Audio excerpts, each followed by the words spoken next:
ನಮಸ್ತೆ ಫ್ರೆಂಡ್ಸ್, ಸವಿಪಾಕ ಶಾಲೆ ಚಾನೆಲ್ಗೆ ತಮಗೆಲ್ಲರಿಗೂ ಸ್ವಾಗತ. ನಾನಿವತ್ತು ಪಾಲಕ್ ಪನ್ನೀರ್ ಗ್ರೇವಿ ರೆಸಿಪಿನ ಮಾಡಿ ತೋರಿಸ್ತಾ ಇದ್ದೀನಿ. ಪಾಲಕ್ ಪನ್ನೀರ್ ಗ್ರೇವಿ ರೆಸಿಪಿನ ಯಾವ ರೀತಿ ಮಾಡೋದಂತ ನೋಡ್ಕೊಂಬರೋಣ ಬನ್ನಿ. ಗ್ಯಾಸ್ ಮೇಲೆ ಒಂದು ಬಾಣಲೆನ ಇಟ್ಕೊಂಡಿದ್ದೀನಿ. ಅದಕ್ಕೆ 1 ಲೀಟ್ರ್ ಆಗುವಷ್ಟು ನೀರು ಹಾಕಿ ಚೆನ್ನಾಗಿ ಅದನ್ನು ಪ್ಲೇಟ್ ಮುಚ್ಚಿ ಕುದಿಸ್ಕೊತಾ ಇದ್ದೀನಿ. ನೀರು ಚೆನ್ನಾಗಿ ಕುದಿ ಬಂದಿದೆ. ಇವಾಗ ಇದಕ್ಕೆ ನಾವು ಚೆನ್ನಾಗಿ ತೊಳ್ಕೊಂಡು ಇಟ್ಕೊಂಡಿರುವಂತಹ 2 ಕಟ್ ಆಗುವಷ್ಟು ಪಾಲಕ್ ಸೊಪ್ಪನ್ನ ಹಾಕ್ಕೊತಾ ಇದ್ದೀನಿ. ಪಾಲಕ್ ಸೊಪ್ಪಿನಲ್ಲಿ ಜಾಸ್ತಿ ಮಣ್ಣಿರುತ್ತೆ, ಅದಕ್ಕಾಗಿ ಚೆನ್ನಾಗಿ ಅದನ್ನು ತೊಳ್ಕೊಬೇಕು ನೀರಿನಲ್ಲಿ. ಇವಾಗ ನೋಡಿ, ಅವಾಗವಾಗ ಇದನ್ನು ಹುಟ್ಟಿನಲ್ಲಿ ಕೈ ಆಡಿಸ್ತಾ ಇರಬೇಕು. ಆವಾಗ ಪಾಲಕ್ ಸೊಪ್ಪು ಚೆನ್ನಾಗಿ ಎಲ್ಲ ಕಡೆ ಬೇಯುತ್ತೆ. ಇವಾಗ ನೋಡಿ, ಪಾಲಕ್ ಸೊಪ್ಪು ಚೆನ್ನಾಗಿ ಬೆಂದಿದೆ. ಇದನ್ನ ಇವಾಗ ನಾನು ತೆಗಿತಾ ಇದ್ದೀನಿ. ಇದ್ರ ನೀರು ಬೇಡ, ಬರೀ ಸೊಪ್ಪು ಮಾತ್ರ ತೆಗಿಬೇಕು. ಸೊಪ್ಪು ತೆಗೆದ್ಬಿಟ್ಟು ಅದಕ್ಕೆ ತಣ್ಣೀರನ್ನ ಹಾಕ್ಕೊಳ್ಬೇಕು ಮೇಲ್ಗಡೆಯಿಂದ.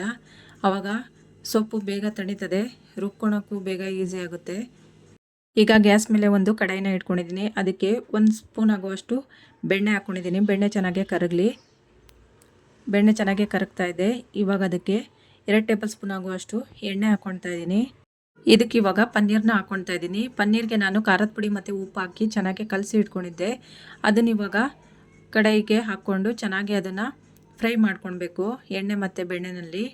ಈಗ ಒಂದು ಕುಟಾಣಿಗೆ 7 ರಿಂದ 8 ಬೆಳ್ಳುಳ್ಳಿ ಹಾಕ್ಕೊಳ್ತಾ ಇದ್ದೀನಿ. ಅರ್ಧ ಇಂಚ್ ಆಗೋಷ್ಟು ಶುಂಠಿ ಹಾಕ್ಕೊಳ್ತಾ ಇದ್ದೀನಿ. 2 ರಿಂದ 3 ಹಸಿಮೆಣಸಿನ್ಕಾಯಿ ಹಾಕ್ಕೊಂಡಿದ್ದೀನಿ. ಸ್ವಲ್ಪ ಉಪ್ಪು ಮತ್ತು ಎಣ್ಣೆ ಹಾಕ್ಕೊಂಡು ಚೆನ್ನಾಗಿ ಇದನ್ನು ಕುಟಾಣಿಲಿ ಕುಟ್ಕೊಳ್ತಾ ಇದ್ದೀನಿ. ಜಾಸ್ತಿ ಇದು ಪೇಸ್ಟ್ ಆಗಬೇಕಂತ ಏನಿಲ್ಲ. ನೋಡಿ, ಈ ರೀತಿಯಾಗಿ ತರಿಯಾಗಿ ಕುಟ್ಕೊಂಡ್ರೆ ಸಾಕಾಗುತ್ತೆ. ಇವಾಗ ನೋಡಿ, ಪಾಲಕ್ ಸೊಪ್ಪು ಚೆನ್ನಾಗಿ ತಣ್ಣಿದೆ. ಅದನ್ನ ಇವಾಗ ಮಿಕ್ಸಿ ಜಾರಿಗೆ ಹಾಕ್ಕೊಳ್ತಾ ಇದ್ದೀನಿ. ಅದಕ್ಕೆ ಒಂದು ಸ್ವಲ್ಪ ಕೊತ್ತಂಬರಿ ಸೊಪ್ಪನ್ನ ಹಾಕ್ಕೊಳ್ತಾ ಇದ್ದೀನಿ. 1 ಹಸಿಮೆಣಸಿನ್ಕಾಯಿನ ಹಾಕ್ಕೊಳ್ತಾ ಇದ್ದೀನಿ. ಇದಿಷ್ಟನ್ನು ಚೆನ್ನಾಗಿ ನೈಸಾಗಿ ರುಬ್ಕೊಳ್ತಾ ಇದ್ದೀನಿ. ಇವಾಗ ಪನ್ನೀರ್ ಫ್ರೈ ಮಾಡಿರೋ ಕಡಾಯಿನಲ್ಲೇ 1-2 ಟೇಬಲ್ ಸ್ಪೂನ್ ಆಗುವಷ್ಟು ಎಣ್ಣೆ ಹಾಕ್ಕೊಳ್ತಾ ಇದ್ದೀನಿ. ಎಣ್ಣೆ ಚೆನ್ನಾಗಿ ಕಾದ್ರ ಮೇಲೆ ಚಕ್ಕೆ, ಲವಂಗ, ಏಲಕ್ಕಿ, ಸ್ಟಾರ್ ಹೂವು ಇದಿಷ್ಟನ್ನು ಹಾಕ್ಕೊಳ್ತಾ ಇದ್ದೀನಿ. 1 ಸ್ಪೂನ್ ಆಗುವಷ್ಟು ಸೋಂಪು ಹಾಕ್ಕೊಳ್ತಾ ಇದ್ದೀನಿ. ಅರ್ಧ ಟೀ ಸ್ಪೂನ್ ಆಗುವಷ್ಟು ಜೀರಿಗೆ ಹಾಕ್ಕೊಂಡಿದ್ದೀನಿ. 1 ಒಣಮೆಣಸಿನ್ಕಾಯಿ ಹಾಕ್ಕೊಂಡಿದ್ದೀನಿ. ಪಲಾವ್ ಎಲೆನ ಕಟ್ ಮಾಡ್ಕೊಂಡು ಹಾಕ್ಕೊಂಡಿದ್ದೀನಿ. ಇದಿಷ್ಟು ಚೆನ್ನಾಗಿ ಫ್ರೈ ಆದ್ರ ಮೇಲೆ 2 ಈರುಳ್ಳಿನ ಚಿಕ್ಕದಾಗಿ ಕಟ್ ಮಾಡಿಕೊಂಡು ಹಾಕ್ಕೊಂಡು ಚೆನ್ನಾಗಿ ಈರುಳ್ಳಿನ ಕೆಂಪುಗಾಗೋ ತನಕ ಫ್ರೈ ಮಾಡ್ಕೊಳ್ಬೇಕು. ಈರುಳ್ಳಿ ಚೆನ್ನಾಗಿ ಫ್ರೈ ಆಗಲಿ. ಇವಾಗ 1 ಕಪ್ ಆಗುವಷ್ಟು ಮೊಸರು ತಗೊಂಡಿದ್ದೀನಿ. ಮೊಸರಿಗೆ 1/4 ಟೀ ಸ್ಪೂನ್ ಆಗುವಷ್ಟು ಅರಿಶಿನ ಪುಡಿ ಹಾಕ್ಕೊಂಡಿದ್ದೀನಿ.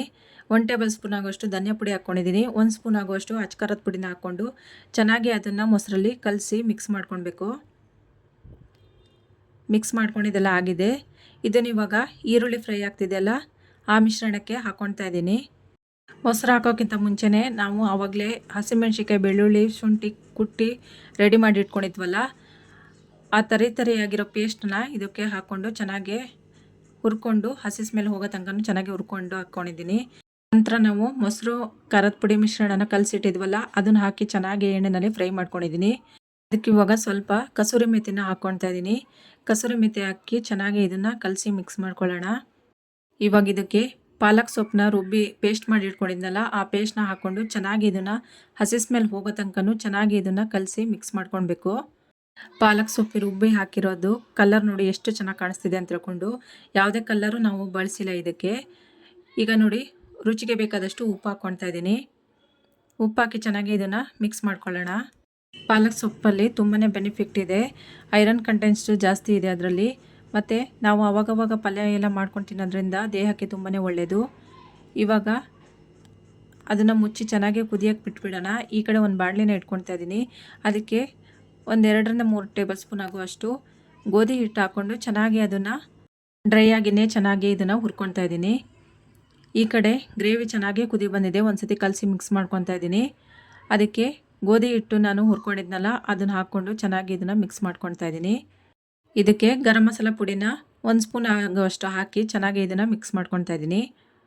ಗ್ರೇವಿ ಒಂದು ಸ್ವಲ್ಪ ದಪ್ಪ ಆಗಿದೆ.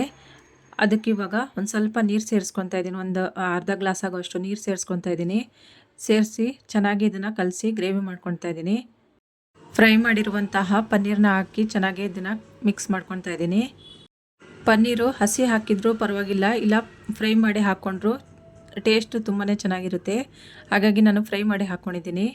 1 ಸ್ಪೂನ್ ಬೆಣ್ಣೆ ಹಾಕಿ ಚೆನ್ನಾಗಿ ಕಲಿಸ್ಕೊತಾ ಇದ್ದೀನಿ. ಈಗ ಕೊನೆಯಲ್ಲಿ ಫ್ರೆಶ್ ಕ್ರೀಮ್ನ ಹಾಕ್ಕೊತಾ ಇದ್ದೀನಿ. ಫ್ರೆಶ್ ಕ್ರೀಮ್ ಇಲ್ಲ ಅಂತ ಹೇಳಿದ್ರು ಪರವಾಗಿಲ್ಲ, ಹಾಗೆ ಮಾಡ್ಕೊಬೋದು. ಇಲ್ಲ ಅಂತ ಹೇಳಿದ್ರೆ ಹಾಲಿನ ಕೆನೆ ಇದ್ದರೆ ಹಾಲಿನ ಕೆನೆ ಹಾಕ್ಕೊಂಡು ಕಲಿಸ್ಕೊಳ್ಬೋದು. ನಾನಿಲ್ಲಿ ಪನ್ನೀರನ್ನ ಫ್ರೈ ಮಾಡೋಕ್ಕಿಂತ ಮುಂಚೆನೇ ಸ್ವಲ್ಪ ಎತ್ತಿಟ್ಕೊಂಡಿದ್ದೆ. ಅದನ್ನೀಗ ಪುಡಿ ಮಾಡಿ ಮೇಲ್ಗಡೆ ಉದುರಿಸ್ಕೊತಾ ಇದ್ದೀನಿ. ಒಂದು ಸತಿ ಚೆನ್ನಾಗಿ ಕಲಸಿ ಒಂದು ಕುದಿ ಬರಲಿ, ಅಲ್ಲಿ ತನಕ ಬಿಟ್ಬಿಡೋಣ. ಹಾಗೆ ನೋಡಿ ಇವಾಗ 2 ನಿಮಿಷ ಆಗಿದೆ, ಚೆನ್ನಾಗಿ ಕುದಿ ಬಂದು ಪಾಲಕ್ ಪನ್ನೀರ್ ಗ್ರೇವಿ ರೆಡಿಯಾಗಿದೆ. ನೋಡಿದ್ರಲ್ವ ಫ್ರೆಂಡ್ಸ್, ಪಾಲಕ್ ಪನ್ನೀರ್ ಗ್ರೇವಿನ ಯಾವ ರೀತಿ ಮಾಡೋದಂತ ಹೇಳ್ಕೊಂಡು. ಇದು ಚಪಾತಿ, ಪರೋಟ, ದೋಸೆ, ನಾನ್ ರೋಟಿ ಇದಕ್ಕೆಲ್ಲ ತುಂಬಾ ಚೆನ್ನಾಗಿರುತ್ತೆ. ಒಂದ್ಸಲ ಈ ವಿಧಾನದಲ್ಲಿ ನಿಮ್ಮನೇಲೂ ಮಾಡಿ ನೋಡಿ ಫ್ರೆಂಡ್ಸ್. ಇಷ್ಟ ಆದರೆ ಲೈಕ್ ಮಾಡಿ, ಶೇರ್ ಮಾಡಿ, ಸಬ್ಸ್ಕ್ರೈಬ್ ಮಾಡಿ friends. Thank you for watching.